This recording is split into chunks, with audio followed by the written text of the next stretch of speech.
আবে সালা ডন কন হ্যাঁ এই একটা সংলাপেই পুরো সিনেমা হল কেঁপে উঠেছিল। বলিউড স্টাইল, সোয়াগ আর পারফেকশনের কথা বললে সবার আগে যে নামটা মাথায় আসে তা হলো ফারহান আখতারের ডন। কিন্তু আপনি কি জানেন, পর্দার সেই নিখুঁত ডনের আড়ালে পরিচালক আর অভিনেতার মধ্যে এক বিশাল সৃজনশীল লড়াই চলেছিল।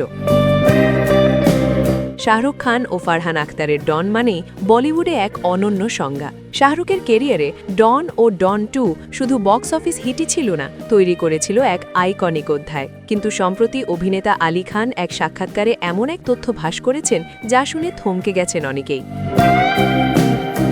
ঘটনাটি ছিল ডন 2 শুটিংয়ের সময়ের।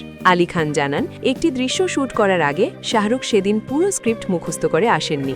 একজন সহকারী যখন হাতে স্ক্রিপ্ট ধরিয়ে দেন, শাহরুখ বেশ হালকা মেজাজে বলেছিলেন, হ্যাঁ বস, চলো পড়ি।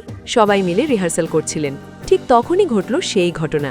দৃশ্যের শেষে শাহরুখ নিজের থেকে একটি নতুন সংলাপ যোগ করে দিলেন, যা স্ক্রিপ্টেই ছিল না।